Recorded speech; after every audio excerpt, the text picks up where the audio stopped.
topics and opinions expressed in the following show are solely those of the host and their guests and not those of W4CY Radio, its employees, or affiliates. We make no recommendations or endorsements for radio show programs, services, or products mentioned on air or on our web. No liability, explicit or implied, shall be extended to W4CY Radio or its employees or affiliates. Any questions or comments should be directed to those show hosts. Thank you for choosing W4CY Radio. Welcome to the Ask the Expert show on W4CY Radio and Talk4 TV, where we bring you educational information from top local experts in the fields of legal, health, financial, and home improvement. Now sit back and listen to experts in family law, association law, hearing loss, business brokers, home care, along with many other topics. Now here are your hosts, Steve-O and Sophia. Hey, good afternoon, Houston. Welcome to another Ask the Experts, where we bring you the finest experts in the fields of legal, health, financial, and home improvement. Today is a very special show. Today's show is our long-running expert in estate planning, and I belong to a very large church in Florida. And I'm actually a prayer counselor there. And it just seems like every week somebody is passing away from our church. And I'm talking about people in their 40s, people in their 50s. And I always wonder, they probably had no idea. They didn't have any major health issues. And did they plan for the future? Because a lot of these people have families. And I always start thinking about Attorney Dean going, why could these people not plan for their futures? Let me welcome you to one of the finest estate planning attorneys in the state of Texas, Julia Dean. Good afternoon. Hi, good afternoon, Steve. It's so good to be here. Well, we love having you on, and I just hope that this show is to educate people, and that hopefully people will figure out that they haven't really made any plans for the future, even things as easy as a will, Julia. Right. And we just never know when today is the last day for us. Mm-hmm. And I don't mean to sound morbid or anything that I think about you, but you have so much to offer someone who hasn't planned for their future. And again, even if it's just a simple will, because you don't have to be a multimillionaire, do you? No, everyone who has any assets at all needs to be doing something to protect them. And anyone at all needs to think about their own disability plan too. So, things like powers of attorney and wills at the very least, but there's so much more we can do too. But for sure, everyone needs to be thinking about their estate plan in one way or another. Well, the other day we got a letter from San Antonio, Texas, someone who enjoys your show. And I started thinking about, God, there's always new people finding our show, enjoying our show.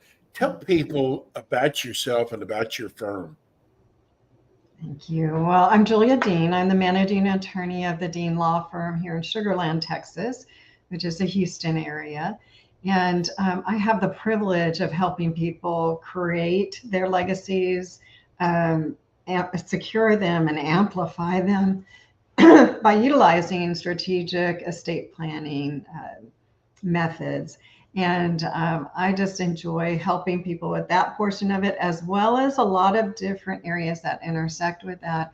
So probate, once a will has to go through probate or we don't have a will, we'll be assisting you through that process. And then elder law, which also encompasses special needs trust planning as well. But dealing with Medicaid and long-term care issues. And then guardianship. So again, if someone hasn't planned, then we have to go in and do a guardianship if someone is disabled. And of course, our goal is always to prevent those things. We'd rather keep you out of a guardianship and probate, but especially a guardianship, because those are incredibly expensive and time consuming. Well, today we're going to be talking about gifting. What is gifting? So when we want to give our assets, whether in our lifetime or upon our passing, to someone else, we want to think about how do we gift that without minimizing or eliminating any kind of gift tax to someone else, and in a way that we're thoughtful, so that if there is a gift tax issue, maybe not now, but in the future, and had we planned correctly right now, we wouldn't be incurring that in the future, then of course we want to do that. Well, when's a gift, I guess, not considered a gift? A gift not considered a gift. So if we're loaning out money and there is a document that establishes that this is a note to our child and they're expected to repay it, even if they don't repay it and we forgive it later on, it was originally at least a loan, and it was not a gift. Now, if we forgive it, then it could turn into gifting kinds of situations. But there's a variety of gifts, and we can give outright gifts right now. We can give outright gifts upon our death. We can give gifts in trust that are considered what we call completed gifts. So the IRS sees them as done, or they can be incomplete gifts where they're not considered done by the IRS. So there's a variety of gifting that we can do and methods that we can do this. Julie, do you ever have people that take back the gifts? Well, they may want to. It depends how they've given it. Yeah, exactly. And sometimes, like, for example, people gift in anticipation of going into a nursing home. Well, that it's not effective unless you've done it at least 5 years in advance. So it's going to disqualify you, and then the Medicaid is going to require you to somehow get that money to last during that period of time that would cover the gifting that you did. And so that's sometimes where we see gifts coming back if they can, but if they've used them, then they're in a really bad situation. But usually our gifts, once they're given, are not such that we can bring them back unless the other person decides to gift it back to us. Is there a way to avoid gift tax in Texas? So let's kind of talk about the gift tax. So there is what we call a lifetime gifting exemption. So, and there's an estate or death tax exemption. So let's say right now the estate tax exemption is 10 million plus inflation. So we're at 12.92 million. So most people aren't worried about that. Also, the lifetime gifting exemption is at 12.92 million. So 10 million plus inflation. So if we start gifting during our lifetime, that means we have less to cover upon our death because they are unified. So if we gift $1 million, say it's 10 million, we have 9 million to cover upon our death. Well, in 2026, January 1st, 2026, so just a little over 2 years from now, it will revert back to 5 million plus inflation.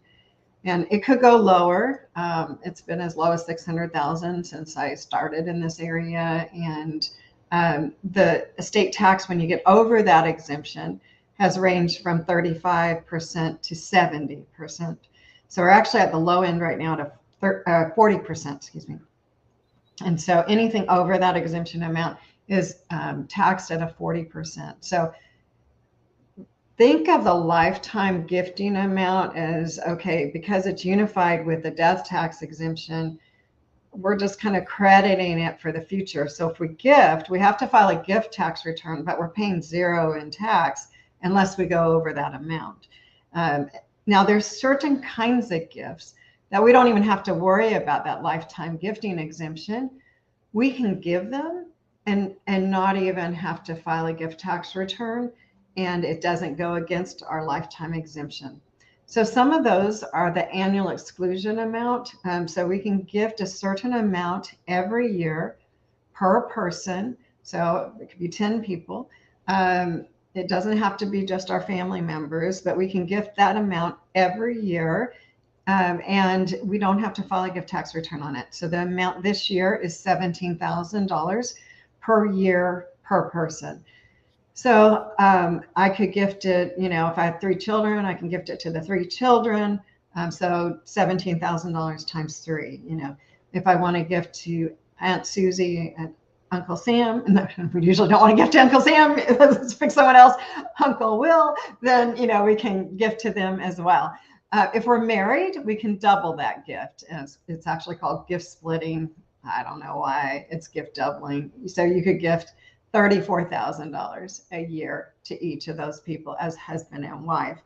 And so some people do that on a regular basis, and which is really good because whatever they gift is starting to bring down their estate. So they have less that they have to cover upon their death from death taxes. There are other gifts that we can give that don't go against our lifetime or our lifetime exemption. Yes. That would be things like gifts that we may pay for medical expenses or for tuition. So let's say we have a grandchild and we want to help out with the tuition. If we pay the grandchild and they pay their tuition, that does not qualify. But if we pay the institution itself, so let's say they're going to U of H, so they pay University of Houston directly for tuition only, then that would qualify, and it would matter the amount. So maybe they're paying $50,000 towards tuition. That's okay. We don't have to worry about that going against our $17,000 or against our lifetime gifting exemption. So that's one exception to that rule. But remember, not to the grandchild who turns around and pays U of H.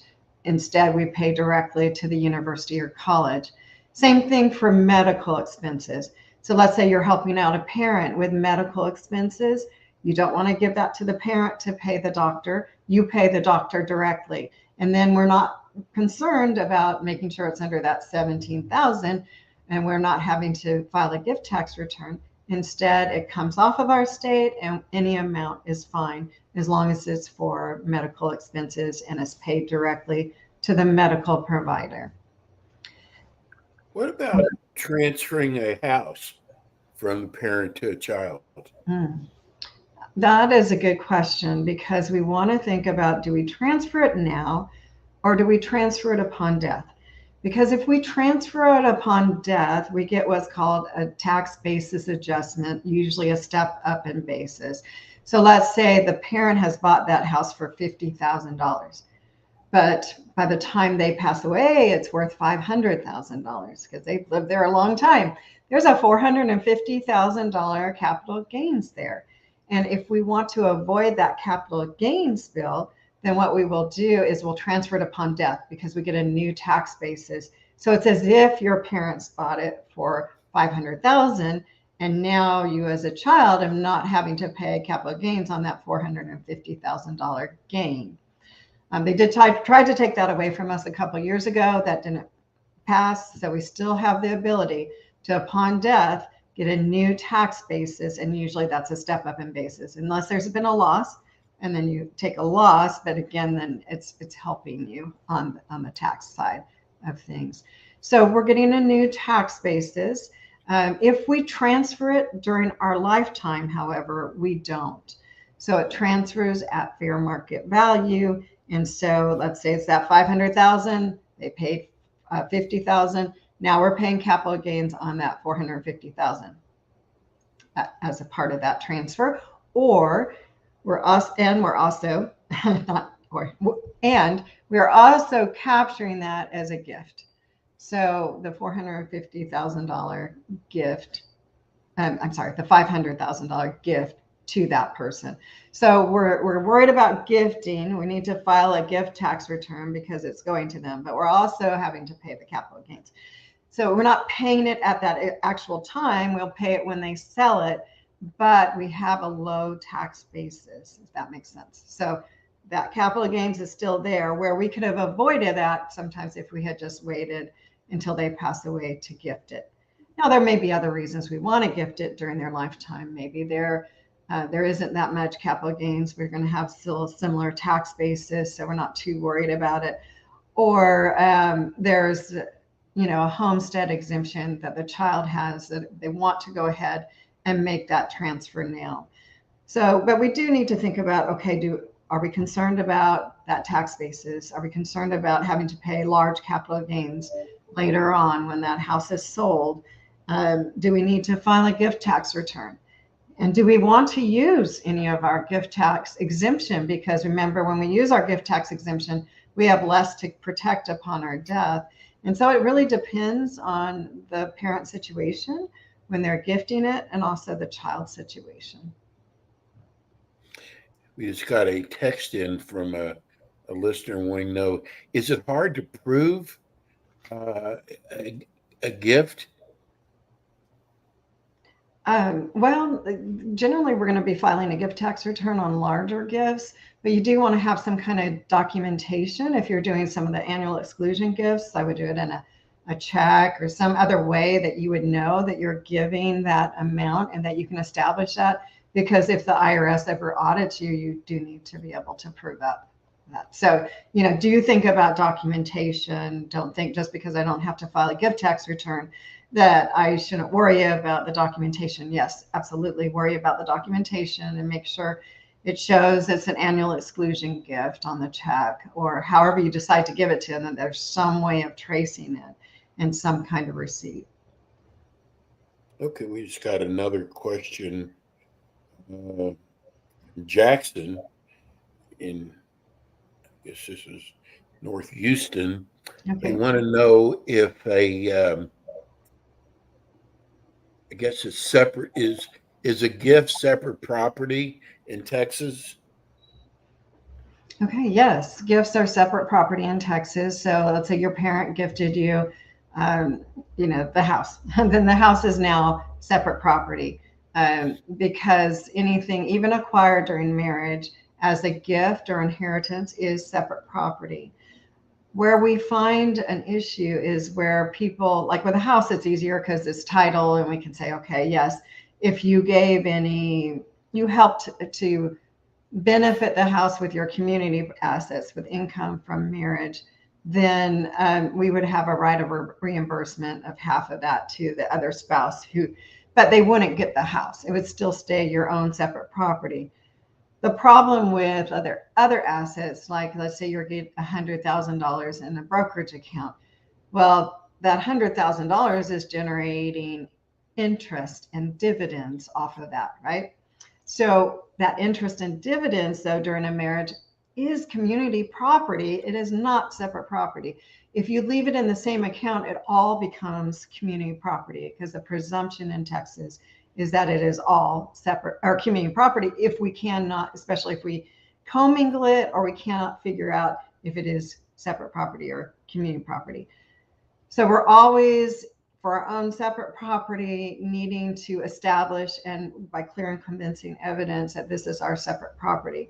So you want to make sure, if you're gifted something that could get commingled like that, like a brokerage account, then what you want to do is make sure any of the interest, increase, dividends that are coming off of that account get swept away into a separate or in a community property account, So you're in a separate property account, you label it a married woman dealing with her separate property, or a married man dealing with his separate property, and then the interest and income all the time, it just sweeps off automatically, and it goes off into a community property account. That it stays community property, and then the separate property stays separate property, and that's our way of getting around it. Or do a marital property agreement that establishes that what's in there and any increase in there, that's going to stay my separate property.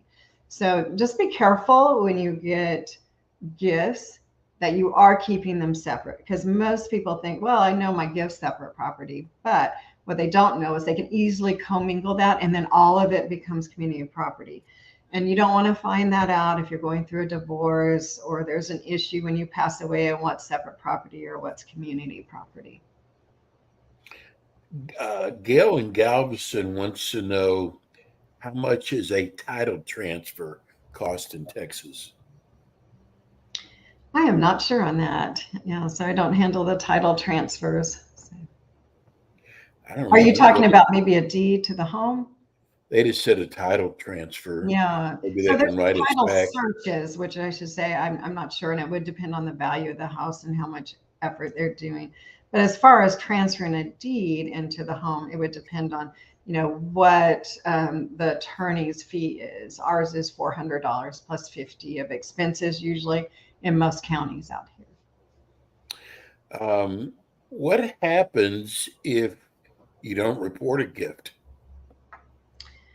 If you don't report a gift, that could be an issue, especially if it's over that $17,000 per year per person, then, we want to make sure that you go ahead and file a late return. Just go ahead and get it on there.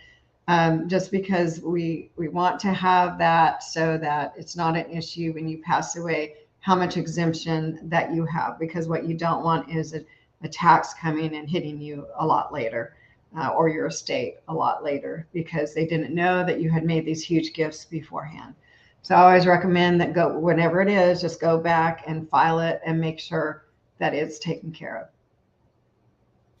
Well, I've always said that, Julia, you should have been a professor, college professor, the way you handle questions. You just make it so easy to understand. I always like following up with, and I'm not trying to put you on the spot, but I love asking this question. Why should I retain your firm to handle my planning versus another firm? Well, our goal is to really provide excellent legal services with the kind of 5-star concierge service for each of our clients. And we care, we want to listen to you. We want to find out what your desires are. We want to make your plan really address those concerns that you have. Every plan is different. Every person I meet is different. So it's very customized to you and the individual. There's so many things that as I dig into just what their desires are, that I realize, we need to do this kind of additional planning. We need to have these contingency plans in place. And sometimes it's not even what you're thinking of, but just kind of what I hear that it makes me realize, wow, we need to do a whole lot more here. And so it's just your protection to be able to come in and to talk and to be educated and to, in the context of that, really fashion it to your desires and your family. Every family I've talked to is different, and just what might be your concern may not be someone else's concern, but it's so important that we address it in a good way that will proactively prevent problems in the future. And also I said that people need to plan for this, but maybe you have planned, but sometimes a second opinion is also good too. Julia, give everybody your phone number. My phone number is 281-277-3326. And we would love to meet with you. What about you? Do you have a website? I do. It's Julia, Julia, Dean, DEAN, law, LAW.com. So just juliadeanlaw.com. This is without a doubt always one of my easiest shows to do. Julie is with us every month, and she's going to be back with us again, not next week, but the following week. And we'll have more on estate planning. Julia, have a wonderful and blessed weekend. Thank you so much. Thank you. It's my pleasure. That's attorney Julia Dean. I adore her. She is fabulous. If you were looking, maybe it's just the will, go sit down and talk to her. She has this whole list in her mind, the things you might not ever even think about. So it's worth your time to go sit down with her. And we're going to be back with you again next Friday with more Ask the Experts. We'll see you soon. Thank you. Thanks for tuning in today to the Ask the Expert show on W4CY Radio and Talk4 TV. Tune in next week and every week to hear more from our experts on personal injury, insurance, air condition repairs, estate planning, Medicare, and many other topics in the areas of legal, health, financial, and home improvement. See you next week.